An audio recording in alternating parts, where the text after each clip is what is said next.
Well, hey fans, welcome back to another movie review, and today we're talking about Piece by Piece.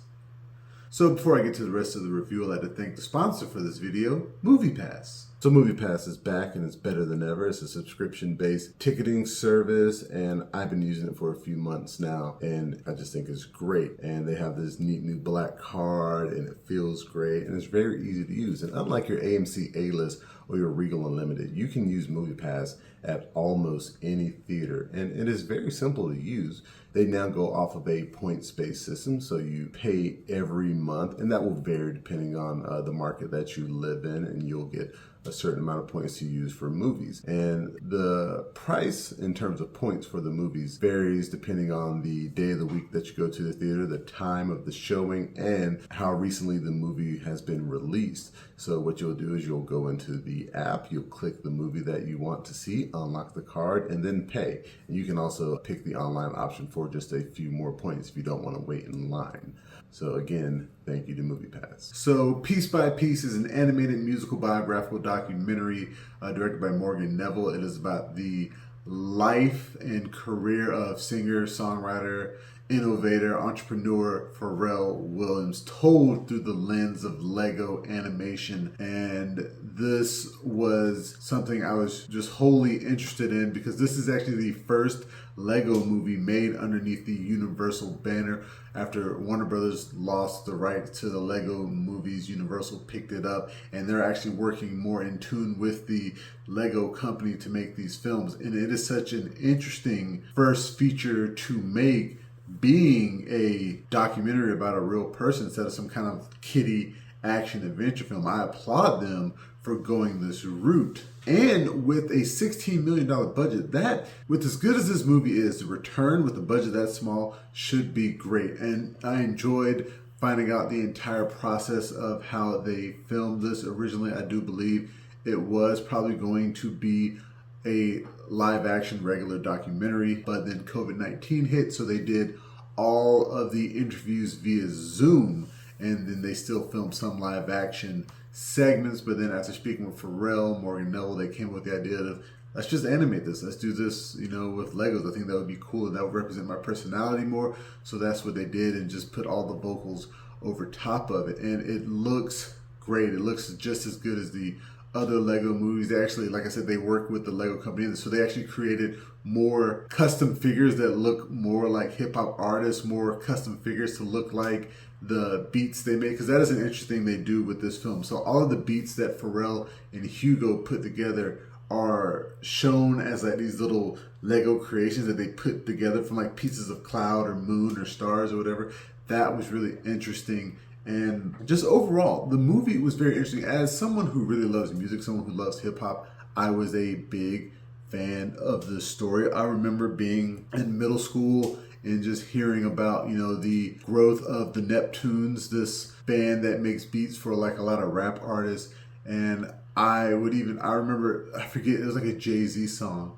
And, the beat was done by the Neptunes. I remember talking to my big brother about it, because you would see Pharrell. He would be in the music video. So you knew who Pharrell was, and you knew he worked with his best friend Chad in this group to make these beats. So I remember asking my brother, I'm like, hey, where's Chad? We never see Chad in these videos. So my brother's like, well, Chad doesn't really like to do all the flashy stuff. He likes to stay at home with his wife and kids. And that is something that they mention in this documentary. So like just having that information just come full circle for me was great. And speaking of all the information you get, there are so many beats that I knew that Pharrell and the Neptunes made. This film covers so much music that I'm like, wow, I didn't realize Pharrell made that beat. I didn't realize Pharrell made that beat. All Right by Kendrick Lamar. I didn't realize Pharrell made that beat. He even has vocals on it. I didn't realize that Pharrell was classmates with Missy Elliot and Timbaland and Pusha T. Like, I didn't know they all came, like I knew Pusha T was from Virginia Beach, but I guess you could put it together. But wow, I didn't know all these people grew up doing music together. So that was just really fun to see. And seeing that a lot of this is about, the rap game, about hip hop, there is a lot of things that they kind of kiddify, sort of, because it is a Lego movie. Like the video for Rump Shaker is kind of done via Legos in this film. And it's pretty funny. There's a scene where Pharrell and Chad are meeting with Snoop Dogg. And for those who know Snoop Dogg, you know Snoop Dogg loves to smoke marijuana. So when they're in the room is filled with smoke, but then you have like some of the Snoop Dogg's crew off to the side spraying the smoke, and it says PG spray. So that was a way for them to get around, you know, the marijuana smoke in the air. So that was a great scene. And just learning a lot about Pharrell's life, about his rise to fame, about how once he got to a certain level, he kind of went off and did his own thing. And this, like I said, if you follow Pharrell, you kind of know all this stuff already, but just seeing him tell his story and about how things were for him, about how he decided to, you know, go from the Neptunes, how they came up with that name, the Neptunes, was great, and how they changed that to N.O.R.E and all of that stuff. It was just really fascinating to see. I really love the visuals of doing this in Lego. I really love the visuals that Pharrell has when he thinks of a beat for a song, and just it's like a window into his mind, which I think is great. And he's funny. I never realized how funny Pharrell is. Like when the movie starts, how he says, like, you know, he's from the mud, you know, from the water of Atlantis, and it cuts, you eventually get to it. The projects he grew up in is called like the Atlantis Projects.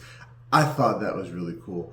Like he is a musical genius. Just like him and Chad and that whole crew, like the beats that they've come up with over the years for not only hip hop artists, but you got like pop artists and artists of just various different tones. It's just cool to see how diversified their catalog is.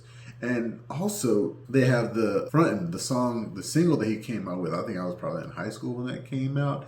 And thinking back on it, I never realized he just released that single and didn't release like anything for a while. But he explains exactly why that was in this film. Like I said, it is great to get to know more about him.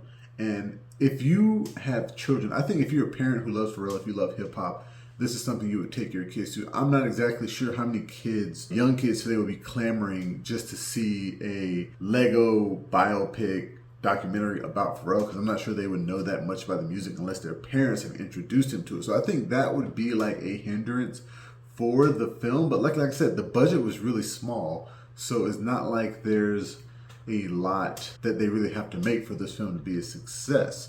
But for me personally, like just hearing the music, hearing all of the voices, you got Justin Timberlake in here, N.O.R.E, Gwen Stefani, Kendrick Lamar, Justin Timberlake, Missy Elliot, Pusha T. Everybody, you know, provides the voices for their Lego characters in this movie. And just hearing the voices, hearing the music, hearing how it all came together was fun to see. In terms of a score, I'm going to give Piece by Piece a perfect 10 out of 10. And that's just for me because I really love hip hop. I love Pharrell. I love the music that he creates. And it just really was an emotional journey for me just to watch his story play out. And in addition to like the great Lego animation, the music in this movie is pretty great. And I'm not just talking about the needle drops that play because Pharrell did so many songs. The new music that he wrote specifically for this movie is great, which leads me to the fact that not only there's so many Oscar categories that this can be nominated for. Like I said, I still think The Wild Robot is going to win Best Animated Picture, but this will go into Best Animated Picture, Best Documentary, Best Original Score, Best Soundtrack. So many things they could do with this movie. And on such a small budget, like I said, it's terrific. And in terms of like the Lego movies, this might be my second favorite Lego movie. I think the Lego movie is still my favorite. Then we're gonna go Piece by Piece. Then the Lego Batman movie, the Lego movie 2, the second part, and then the Lego Ninjago movie.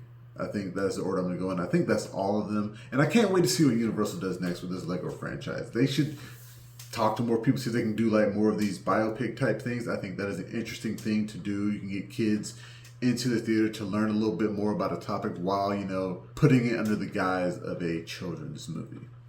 I'd like to thank you guys again for joining me for this movie review. Remember, you can find the full review on YouTube and the website, flipfrogllc.com/flixfrog. Remember, you can find us on Facebook, Instagram, Twitter, and Reddit. And please, pretty please, make sure that you like, share, and subscribe. And until next time, I'll be seeing you.